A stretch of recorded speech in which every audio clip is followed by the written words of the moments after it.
শুভ সকাল বন্ধুরা, কেমন আছো তোমরা? আশা করি ভালো আছো। শিল্পীস ফ্যামিলিতে আরেকটি নতুন ব্লগে তোমাদের সবাইকে অনেক অনেক ওয়েলকাম করছি। নিত্যদিনের মতো আজকেও কিন্তু সকালবেলা ঘুম থেকে উঠেছি, তবে আজকে 6:30টায় উঠেছি। অনেকটাই বেলা করে উঠেছি। তোমাদের দাদাভাই নাইট করে এসছে, ও 5:30টার দিকে এসছে। এসে ও দেখলাম ব্রাশ ট্রাশ করে স্নান করে শুয়ে পড়েছে। তো আমিও একটুখানি শুয়ে পড়েছি। তারপরে হঠাৎ করে ভাবলাম যে ও তো অফিস থেকে এসছে, এখন তো খাবে। তারপরে উঠে সমস্ত কাজ কমপ্লিট করে ঘর ঝাড় দেওয়া, বাসন মাজা, যেটুকু দুই একটা ছিল, বেশি তো ছিল না, সব সেরে সুরে তারপরে এই যে একেবারে রান্নায় চলে এসেছি। আর দেখো, এটা হচ্ছে কাতলা মাছের মাথা। কালকে না তোমাদের দাদা এই পুকুর থেকে, আমাদের সামনে যে পুকুরটা আছে এখানে সবাই মাছ ধরছিল, তো ওইখান থেকে একটা বড় কাতলা মাছ নিয়ে এসছে। তাও কটার সময় বলো তো? 8টার সময়, যেটা তোমাদের কাছে আমার শেয়ার করা হয়নি। তারপরে রাত্রেবেলায় মাছটা কেটে ধুয়ে ফ্রিজে রেখে দিয়েছিলাম, তবে একটু নুন হলুদ মাখিয়ে রেখে দিলে ভালো হতো। আমি তো মাছটা বেশ গরম জল দিয়েই কিন্তু ধুয়ে তারপরে কিন্তু নুন হলুদ মাখিয়ে ফ্রিজে রাখি। তো কালকে আর সেটা করা হয়নি। আজকে ভাবলাম একটু গরম জল দিয়ে আবার ধুয়ে তারপরে নুন হলুদ মাখিয়ে রান্না করব। আর এই যে বড় মাথাটা দেখছো, এটা ভাবছি কি বলো তো, কালকে একটু মুড়ি ঘন্ট করব। মোটামুটি ভালোই বড় আছে, আর যেহেতু আমার ছোটো মেয়ে মুড়ি ঘন্ট খেতে খুবই ভালোবাসে, ওই জন্য ভাবলাম ওইটা রেখে দিলাম। আর এই যে দেখছো এখানে এখানে দুটো বড় বড় পিস ওদের দুজনের জন্য, আর একটা দেখো ছোট্ট পেটি রয়েছে, আর একটা লেজা রয়েছে। এই 4 পিস এখন ভাজা করব সকালে ডালের সাথে খাওয়ার জন্য। কারণ অনেকটাই মাছ আছে, তো ফ্রিজে বেশি দিন রেখে দিলে মাছ না, সেই মাছ কিন্তু খেতে খুব একটা বেশি ভালো লাগে না। টাটকা মাছগুলোই দেখবে খেতে বেশি ভালো লাগে, যার জন্য ভাবলাম 4 পিস ভেজে নেই, আর বাদবাকি যেটা থাকবে দুপুরবেলা ঝোল করে নেব।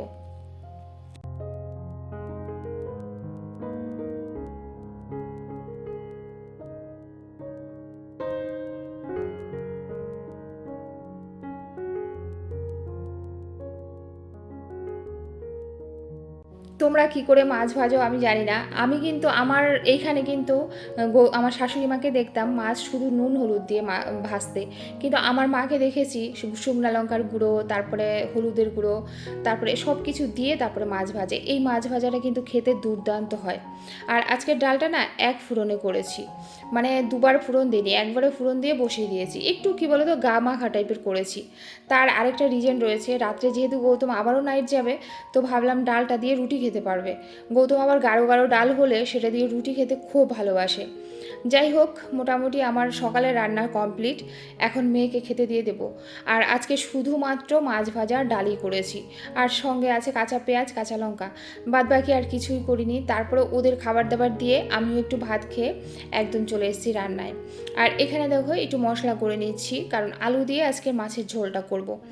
এই যে দেখো 4 পিস মাছ, এই 4 পিস মাছ দিয়েই কিন্তু আলু দিয়ে একটা পাতলা ঝোলের রেসিপি করব।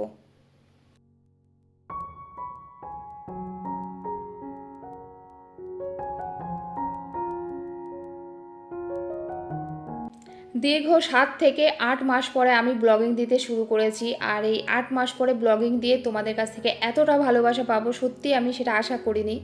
পুরনো অডিয়েন্স, নতুন অডিয়েন্স, পুরনোরা তো অনেকেই আছে, তো কয়েকজনের নাম নিলে অনেকেই হয়তো ভাববে দিদিভাই শুধু তাদের নামটা নিয়েছে।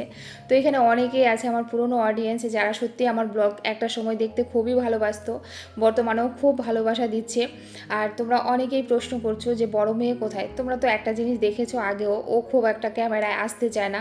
আমি মাঝে মধ্যে একটু জোর জবরদস্তি নিয়ে আসতাম, তবে হ্যাঁ, আমার ছোটো মেয়ে কিন্তু ক্যামেরায় আসতে প্রচণ্ড ভালোবাসে। আর তারপরে হচ্ছে বড় কথা, বড় মেয়ে কিন্তু বাড়িতে নেই। হ্যাঁ, কলকাতায় আছে, পড়াশোনার সূত্রেই আছে। তবে এখনও পার্মানেন্টলি কলকাতায় থাকবে কি না সেটা আমি এখনও বলতে পারছি না, কারণ সত্যি বলতে ও দিল্লিতে ভালো কলেজ পেয়েছে, তাছাড়া বিশ্বভারতীতেও চান্স পেয়েছে। এবার আমি ভাবছি কি বলতো, সিওটিতে বেশ ভালো রেজাল্ট করেছে। তো এইটাই শুধু তোমাদের বললাম, এর থেকে বেশি কিছু আপাতত বলছি না। এবার আমি কোথায় রাখবো সেটা নিয়ে আমরা এখনও ভাবছি। তাই দেখবে প্রায়ই আমাকে কলকাতায় ছুটতে হচ্ছে। এই রিসেন্ট 2-1 দিনের মধ্যে তোমাদের তো অবশ্যই দেখাবো বা বলবো, আবারও আমাকে কলকাতায় ছুটতে হবে। তোমরা যেহেতু অনেকেই প্রশ্ন করছো বড় মেয়েকে নিয়ে, তাই তোমাদের জানিয়ে দিলাম। যেটাই হবে, ব্লগিং যেহেতু করছি অবশ্যই তোমাদের কাছে শেয়ার করব, যতটা শেয়ার করা সম্ভব। তবে বুঝতেই পারো, ছেলে মেয়ের পড়াশোনা নিয়ে আমার মনে হয় খুব একটা বেশি সোশ্যাল মিডিয়ায় শেয়ার করাটা ঠিক হবে না। এটা আমার ব্যক্তিগতভাবে আমি তোমাদেরকে বলছি, হয়তো তোমরা আমার সাথে সহমত প্রকাশ করবে যারা তোমরা আমাকে ভালোবাসো। তো এইখানে দেখো, এটা হচ্ছে মাটির আলু, এটা একটুখানি বেটে নিলাম, আর মাছের ঝোলটা তো করে নিলাম আলু দিয়ে, তোমরা দেখতেই পারলে। এই হচ্ছে আজকের রান্না। আর এখানে অল্প কিছু বাসন ছিল, সেটাও মেজে নিচ্ছি।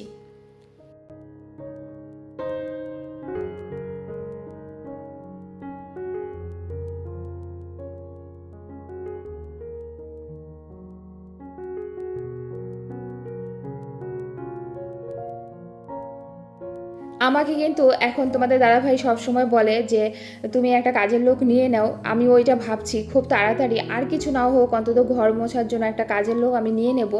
আমার বাসন মাজতে বেশ ভালো লাগে, সবার বাসন মাজা আমার পছন্দ হয় না। তারপরে সবথেকে বড় কথা, আমার বেসিনটা কী বলো তো এমনভাবে আছে, বেসিনের যদি ঠিকমতো বাসন না মাজা যায় তাহলে কিন্তু বাইরে অনেকটা জল বেরিয়ে আসে মেঝেতে। ওই জন্য যারা জানবে না তারা আমার বেসিনে বাসন মাজতে পারবে না, যেহেতু আমি করে করে অভ্যাস হয়ে গেছে, যার জন্য আমি কিন্তু এই কাজগুলো গুছিয়ে করতে পারি। বাট আমি যদি অন্য কাউকে দেই তারা অতটা গুছিয়ে করতে পারবে না, আমার কাজে কমার থেকে আরও বেশি বেড়ে যাবে। যার জন্য আমি বাসন মাজার জন্য কখনোই কাজের লোক রাখবো না।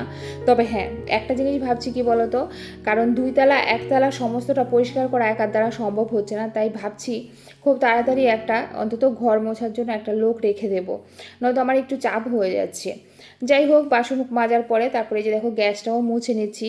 তোমরা কালকে একটা দিদিভাই আমাকে প্রশ্ন করেছিল যে শিল্পী তোমার গ্যাসটা কোন দিকে ঘুরানো বা কোন দিকে রয়েছে গ্যাস ওভেনটা। তো আমার গ্যাস ওভেনটা দিদিভাই রয়েছে পশ্চিম দিকে, পশ্চিম দিকে রয়েছে। আমার বাড়িটা হচ্ছে পুকুরের পশ্চিম পাড়ে, আর এই আমার গ্যাস ওভেনটাও কিন্তু পশ্চিম দিকে, আমার রান্নাঘরটাও পশ্চিম দিকে।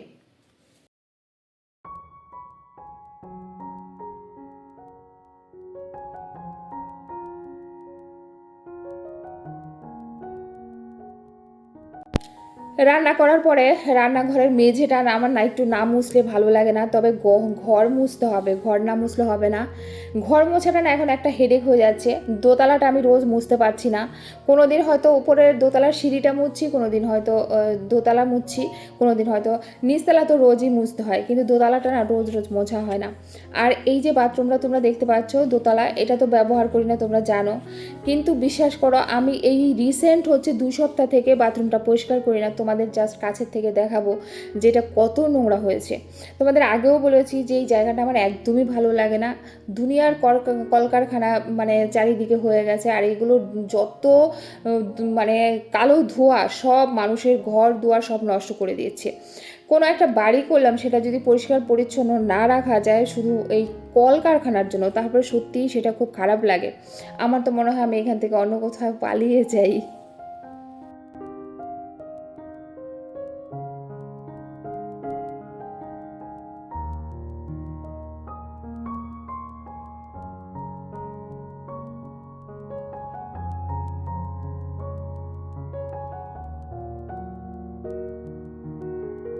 এই যে দেখতে পাচ্ছ, এই কাগজটা কি বলতো আমার ইসে ছিল, তোমার টি টেবিলে ছিল, কিন্তু বর্তমানে আর ভালো লাগে না অনেকটা পুরনো হয়ে গেছে। তোমরা হয়তো আমার বেড কভার দেখে অনেকেই বলো যে দিদিভাই 3 থেকে 4 বছর হয়ে গেছে তোমার এই বেড কভার এখনও তুমি ইউজ করছো, বা আমার দিদিভাইরা বলবে শিল্পী ওই বেড কভারটা তুমি এখনও ইউজ করছো। হ্যাঁ, মেয়েদের ঘরে দেখবে পিঙ্ক কালারের যে বেড কভারটা আজ থেকে মনে হয় 4 থেকে 5 বছর আগের বেড কভার। আর যেহেতু আমি প্রচুর পরিমাণে বেড কভার চেঞ্জ করে করে বিছানায় দেই, তাহলে সেই জন্য না কোনো বেড কভারই সেইভাবে আমার খুব একটা পুরানো হয় না। আর আমি বর্তমানে কি বলতো কোনো রকম বেড কভার চেঞ্জ করতেও চাইছি না, যেহেতু সামনে পুজো আসছে, তখন নতুন নতুন বেড কভার পাতবো, সেটা কিন্তু দেখতে বেশি ভালো লাগবে। তোমরা জাস্ট কালিটা দেখলে উপরের বাথরুমের, এইগুলো মানে কি যদি একটা সপ্তাহ ধরো শুধু বাথরুমটা আমি পরিষ্কার করলাম না, তাহলেই একেবারে বাথরুমে এরকম কালি জমে যায়। এই কালিগুলো কিসের জানো তো, এই যে উপরতলাটা মোছা হয়, মোছার পরে যে নোংরা জলটা যেহেতু বাথরুমের এইখানটা ফেলা হয়, যেহেতু আমার পায়খানাটা এখনও এইখানে ঠিক হয়নি, ওই ভিতরে কাপড় ঢুকানো আছে এখনও পর্যন্ত ইউজ যেহেতু হয়নি, যার জন্য ওইখানে তো জলটা ফেলতে পারি না, ফেললে আমাকে এই মেঝেতে ফেলতে হয়, আর ওই কালিগুলোই কিন্তু এইখানে জমে থাকে।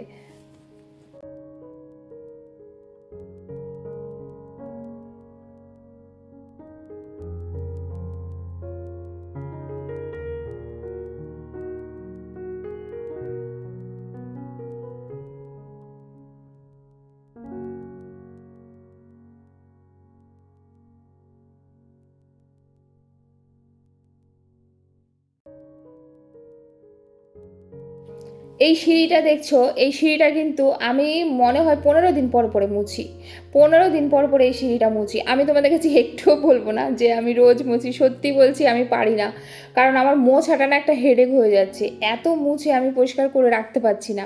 তারপরেও কি বলো তো, কিছুদিন আগে কলকাতা থেকে মামি এসেছিল, মামি এসে মামি আর মামির 2 বোন এসেছিল। এসে বলছে, আমি তো অবাক হচ্ছি শিল্পী, তুমি কি করে হ্যান্ডেল করো এতটা, তারপরে তুমি নাকি চ্যানেলে কাজ করো। হ্যাঁ আমি করি তো। বলে তাহলে তুমি কি করে হ্যান্ডেল করো? এই যে দেখো, আজকে যেহেতু মেয়ে স্কুলে যায়নি, এই জন্য আমাকে আর ছুটতে হচ্ছে না, এই জন্য এই কাজগুলো এক্সট্রা আমি রান্নার পরে করতে পারছি।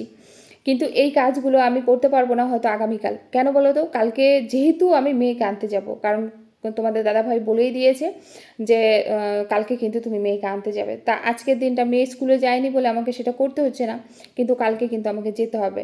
এই জন্য এই কাজগুলো একটু আমার কাছে হেডেক হয়ে যাচ্ছে। এই সিঁড়িগুলো আমি মনে হয় 15 দিন পরে মুছলাম, ভাবো না। তবে নিচের সিঁড়িটা নয়, কিন্তু এটা ভেবো না, এটা হচ্ছে ওই দোতলার থেকে 3তলার দিকে যাওয়ার যে সিঁড়িটা ওইটা। তারপরে দেখো ওইগুলো সেরে সুরে চলে এসেছি, এসে তারপরে এই যে জামা কাপড় মোটামুটি অনেকটাই শুকিয়ে গেছে, এগুলো একটু সরিয়ে দিই। অনেকটা মানে ভালোই শুকিয়ে গেছে এবার, কারণ এই আজকে যে মেশিনে দেবো সেইগুলো বের করে আবার এখানে মেলতে হবে। আর আমি তোমাদের আগেও বলেছি আমার ছাদে জামা কাপড় মেলতে বহুত কষ্ট লাগে, আমি না ভুলে যাই, কারণ আমার যেহেতু অভ্যাস নেই। ছাদে হয়তো জামা কাপড় দিয়েছি, আমি হয়তো ঘরে এসে ভুলে গেলাম, তারপরের দিন সেগুলোকে ধুয়ে আবার রোদে দিতে হয়। এই জন্য একটা অভ্যাস করে নিয়েছি, কি বলতো, দোতলায় দড়িটা নিয়ে নিয়েছি, 3 দিন 4 দিন যতদিন সম্ভব শুকাক তাও ভালো। ছাদে যাই না, তারপরে তো এখন বর্ষাকাল, একদম যাওয়ার কোনো প্রশ্নই আসে না। এখন তো আমার পশ্চিম দিকটায় জল জমে থাকে ছাদে, মানে কেমন স্যাঁতস্যাঁতে স্যাঁতস্যাঁতে, মানে ইচ্ছাই করে না সত্যি বলতে।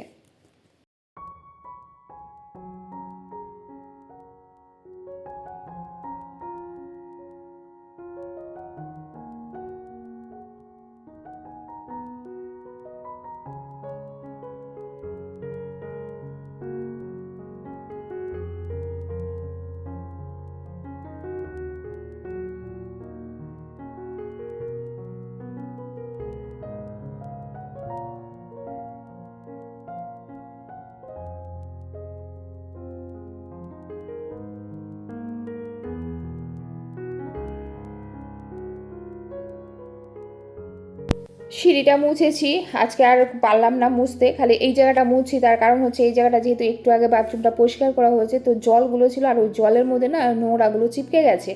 তো এটা যদি একটুখানি মুছে না নেই তাহলে কেমন লাগছে, ওই জন্য আবার মুছে আবার এই যে একটু ঝাঁটিয়ে দিলাম। এই মোটামুটি না গো, এখনও কাজ হয়, মানে জামা কাপড় রয়েছে অনেক, কিছু কিছু জামা কাপড় আছে যেগুলো কি বলো তো মেশিনে দিলে হয় না, ওইগুলোকে প্রথমে একটুখানি হাতে কেচে নিলে তারপরে মেশিনে দিলে পরিষ্কার হয়। প্রচুর প্রচুর নোংরা হয়েছিল, বাপরে বাপ, কতদিন পরে গেছি, আমার যেন শরীরটাই হালকা হয়ে গেছে। কালকে রান্নাঘরটা একটু ধরবো, আর পুজোটা কাছে আসছে, একটু একটু করে যদি না ধরি। আর এই ওয়ার্ড্রপগুলো বাপরে বাপ যা নোংরা হয়েছে, ড্রেসিং টেবিল, এগুলো সব সব মানে পরিষ্কার করতে হবে। এখন নিচতলাটা মুছবো, আজকে উপরতলাটা মুছিনি, যেহেতু সিঁড়িটা মুছেছি। রোজ হবে না, বুঝতে পারছো, রোজ সিঁড়ি মোছা, উপরতলা মোছা, নিচতলা মোছা, একদিনে প্রচুর চাপ পড়ে যায়। মনে হয় দেখলে মনে হয় অল্প একটু, কিন্তু না, জায়গা তো অনেকটা না, পরিশ্রম হয়ে যায়। এখন নিচতলাটা শুধু মুছবো, তারপরে কাছাকাছি রয়েছে, তারপরে যাবো স্নানে। চলো। একদম জানো না তো, মুছে বেশি মুছতে হয়নি অবশ্য, রান্নাঘরটা রান্নার পরে মুছেছি, যেহেতু রান্নাঘরটার আমি মুছিনি, ডান্ডা দিয়ে শুধুমাত্র রুম দুটো একটুখানি, তাও কি একবার ভিজিয়ে তারপরে সারা ঘর মুছে নিয়ে চলে এসেছি। ওই যে বারবার ধুয়ে ধুয়ে ওরকম করিনি, মানে ওই কুড়েমি করা যেটাকে বলে। অ্যাকচুয়ালি কী বলো তো, দেরি হয়ে যাচ্ছে আমার, অনেকটাই দেরি হয়ে যাচ্ছে, যার জন্য আর দেরি করলে হবে না। আর কাঁচাও অনেক আছে, পুরো এই বালতিটা পুরো ভরেছি, অনেকগুলো বালিশের কভার, আর হচ্ছে তোমাদের দাদা ভাইয়ের জামা, মেয়ের প্যান্ট, যেগুলো মেশিনে দিলে পরিষ্কার হবে না। হ্যাঁ, এইখানে একটুখানি আগে ভিজিয়ে রেখেছি, এখন এগুলোকে যে একটুখানি ডোলে, একটুখানি ঘষে নোংরাগুলো তুলে তারপরে যদি মেশিনে দেই, তাহলে কিন্তু অনেকটা পরিষ্কার হবে। আর আমি কিন্তু এইটাই করে থাকি, যত ভালো ভালো জামা কাপড় আছে যেগুলো মোটামুটি মনে হয় যে এগুলো আমরা পরে এদিক সেদিক যাই, সেইগুলো আমি এইরকমই একটুখানি নিজে কেচে তারপরে মেশিনে দিই, তাহলে কি একেবারে চকচক ঝকঝক করে।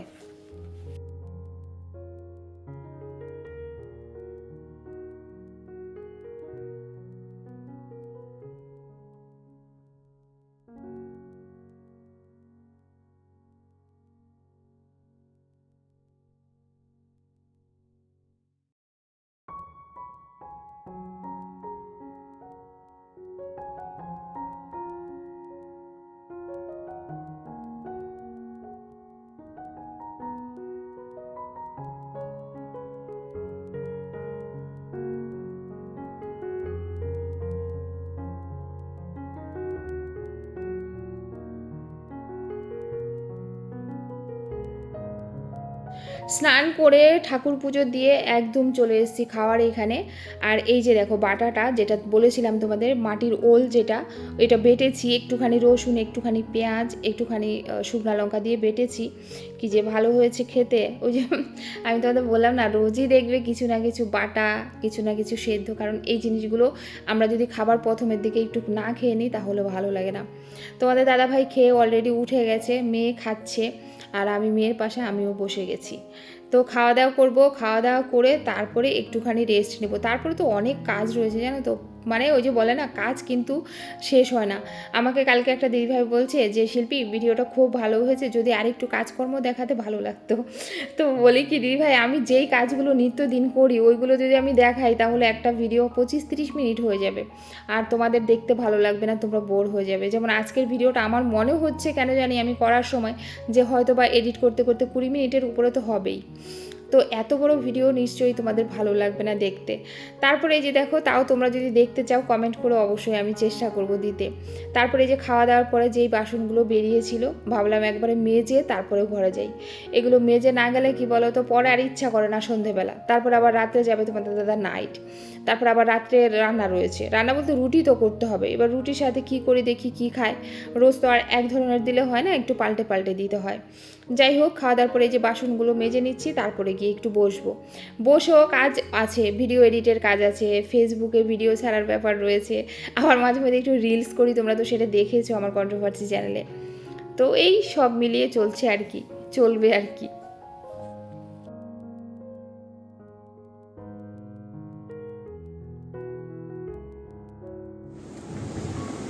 খাওয়া দাওয়া কমপ্লিট, বাসন কোসন সব মেজে চলে এসেছি, এখন এডিট করব। আজকের যে ভিডিওটা করলাম সেটাকে এডিট করতে থাকবো, অনেকটা এগিয়ে থাকবে। দিদি ভাইয়ের সাথে কথা বলে, সরি না, আমি ভয়েস মানে আমি কথা বলছি, ও দাঁড়া এক মিনিট দাঁড়া। দিদির সাথে ফোনে কথা বলছে। তো এই হচ্ছে ব্যাপার, এখন একটুখানি মানে শুয়ে শুয়ে আর কি, তারপরে এডিট ফেডিটগুলো করবো। তো চলো পরে আসছি। শুভ সন্ধ্যা বন্ধুরা, এখন সন্ধে হয়ে গেছে, আর তোমাদের দাদাভাই বায়না করছে এখন পেয়ারা খাবে। এই অবেলায় কেউ খায় ফল বলো তো? আমাকে বলছে তুমি পেয়ারাটা কেটে দাও, আর এই পেয়ারাটা ওর ঠাম্মির পাশে মানে ঘরের সামনে হয়েছে পেয়ারা, খুব সুন্দর পেয়ারা হয়েছে। আমাকে বলছে পেয়ারাটা একটুখানি কেটে দাও। তারপরে ওই যে আমি বলছি তাহলে আমি একটু সন্ধ্যা দিয়ে আসি। তারপরে যে দেখো চলে এসেছি একদম সন্ধে দিতে।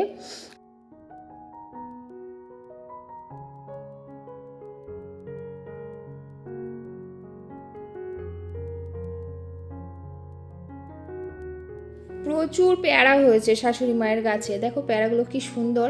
আর বীজগুলো বেশ ছোট্ট ছোট্ট ছোট্ট একটা গাছ, বিশ্বাস করবে না কী পরিমাণ পেয়ারা হয়েছে। রাস্তা দিয়ে যারা যাচ্ছে তারাই পেরে পেরে নিয়ে যাচ্ছে, খাচ্ছে। আমার না একটু আধা পাকাগুলো ভালো লাগে, আমার আবার একটু বেশি পাকাগুলো ভালো লাগে না। তার মধ্যে যদি বিট লবণ হয়, একটু লঙ্কা হয়, ও খেতে তো বেশ ভালো লাগে। কিন্তু এই টাইমে আমি খাবো না। তোমাদের দাদা বলেছে, তোমাদের দাদাকে কেটে দিয়েছি, একটু নুন দিয়ে দিয়েছি, ওকে দেবো, কিন্তু আমি খাবো একটুখানি মুড়ি।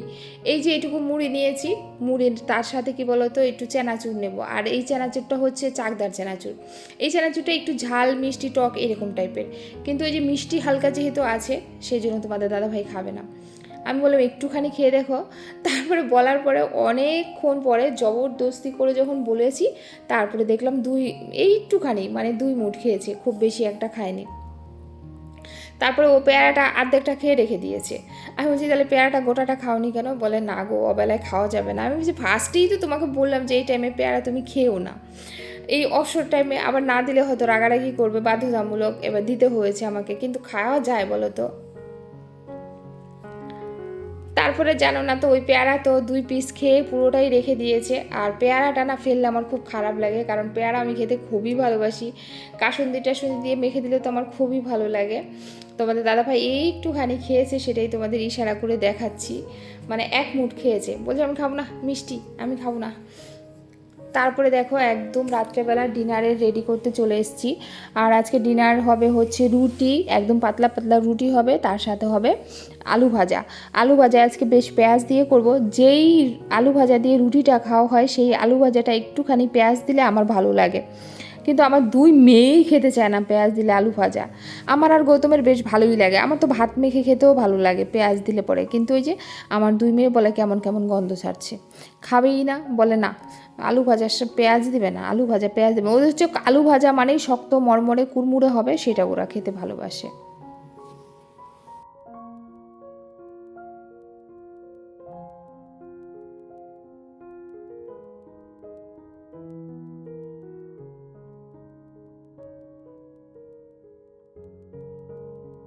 তো দেখতেই পারলে তোমাদের দাদা ভাইয়ের খাবারটা বেড়ে দিয়েছি। আর এখানে হচ্ছে ওই যে সকালে এক সোমবারের মুসুর ডাল করেছিলাম, সেটা একটুখানি দিলাম, আর আলু ভাজা দিলাম, আর 3টা রুটি দিলাম। করেছি মাত্র 4টা রুটি, কারণ আমি আর মেয়ে খাবো ভাত। তো রাত্রে আমাদের খাওয়া দাওয়া কমপ্লিট। তোমাদের দাদা ভাই দেখলে তো রুটি আর হচ্ছে মুসুর ডালের চচ্চড়ি করেছিলাম সকালে, এক ফোড়ন দিয়ে ওই মুসুর ডালের চচ্চড়ি আর আলু ভাজা দিয়ে রুটি খেয়েছে। আর আমরা মাছ যা ছিল তরকারি বাটা, তারপরে আবার আলু ভাজা নতুন যেটা করেছি, তো আমরা খেয়েছি ভাত। তো এই হচ্ছে আজকে রাত্রে খাওয়া দাওয়া। তো এখন হচ্ছে এটা চেঞ্জ করব। এইমাত্র মুখে একটা লাগিয়েছি, মুখটা এখন ফ্রেশ ভালো মতো ধুয়ে নেব। ধুয়ে এসে তারপরে ক্রিম লাগানোর আছে, তারপরে আবার ক্রিম লাগাবো, আর তারপরে বসবো লাইভ করতে। এই যে সব রেডি করে এখানে নিয়েছি, আজকে ঘরেই বসবো। তো চলো আজকের মতো ভিডিওটা এই পর্যন্ত এন্ড করে দিয়েছি। সবাই ভালো থাকবে, সুস্থ থাকবে, দেখা হচ্ছে কালকে আরেকটি নতুন চকচকে ঝকঝকে একটা নতুন ব্লগ নিয়ে। ততক্ষণে সবাইকে টাটা, শুভরাত্রি, ভালো থাকবে।